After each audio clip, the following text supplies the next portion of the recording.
Welcome back. In this sublesson, we are going to learn how to implement WWN pools.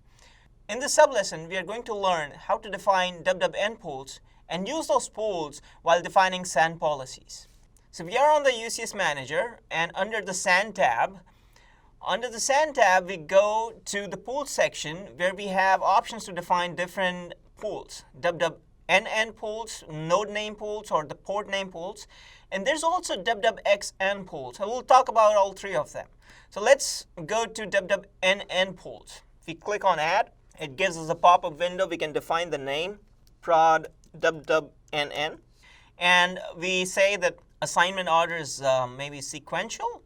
And here we can define the WWN blocks. So here we go ahead and say we have this numbering. Let's say we give it starting 50, and we say the block of maybe 10. So we give the 10 node names and click on Finish. So this is how we define the WWNN pools, or the worldwide node name pools. Now let's go to the worldwide port name pools. Under this, we click on Add. We give the name prod-WWPN, and we also give it sequential just to keep it simple and easy. And after that, we define the block for the WWPN. And here we give the number starting 50, and we use 1 here. And again, we use a block of, well, let's say 100. So under each of the worldwide node names, we can have like 10 each. And this is how we're going to use or create the worldwide port names. And we click on Finish. Now, apart from that, you can also create WWXN pools. Now, this takes into account different options. So let's click on Add. And here, what we do is we create the name. So prod WWXN. And we are going to say how many ports per node. We are going to say, let's say, 7 ports per node, and we are going to use in a sequential way. So on the WWN blocks, we click on 8. Now remember, in the previous slide, we said the number of ports there are going to be is 7. So we need to be defining the block, which is divisible by 8.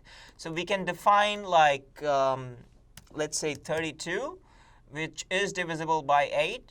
And we should be fine defining this pool. So now we have defined the WWXN pool. Now, in order to use these pools, we are going to go into the Policies section under the SAN tab itself. And under that, we have the SAN connectivity policies. So here we can go ahead and click on Add to define the SAN connectivity policies and say prod SAN con. And the WWNN assignment, we are going to use the one that we defined, the WWNN. And here we are going to use the worldwide port name assignment. So we are going to have the pool assignment. So we have the WWPN, and we create the VHBA. Now for the VHBA, we are going to say test-VHBA, or maybe rather than test, we can name it prod. And we define the vSAN list. So we have the vSAN DC core test. We can use Fabric A. Or if you want to use the VHBA template, you can use that. But we are going to see that in the next sublesson. Here we use the Fabric A and define the vSAN ID to map it. And pin group, we are not using that. Persistent binding, which is if you want to keep it enabled, keep it enabled. Adapter policy, if you have defined an adapter policy, you can use that. Now, if it's an initiator, set it as an initiator. And QoS policy, use the one that you have defined, prod QoS. You're done here, and you click on OK. So here you have added the VHBA, which is mapped to the worldwide port name pool.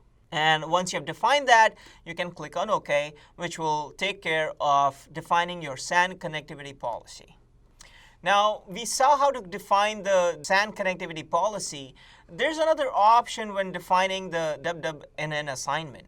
So say we use the name prod SAN con1. And in the WWNN assignment, rather than using the prod WWNN, we're going to use prod WWXN assignment that we created. So here, it is now going to use the assignment from the XN, because the WWXN pool is basically a pool that is used for both the worldwide node name and the port name assignments. There's nothing different about it. And similarly, when you define the VHPAs, the WWPN, and when you want to add or define the VHPA's policy or create the VHPA, at that point, when you define the name, let's say we give a quick name as test, and we go to the WWPN assignment, here, rather than selecting the specific WWPN name, we use derived. In this case, the WWPN name will actually be used from the WWXN pool that we created earlier, or we set in the previous pop-up window. So here, the value is now being used from the WWXN pool. So using both these methods, using the direct WWNN or WWPN pools or WWXN pools, you can define the SAN connectivity policies.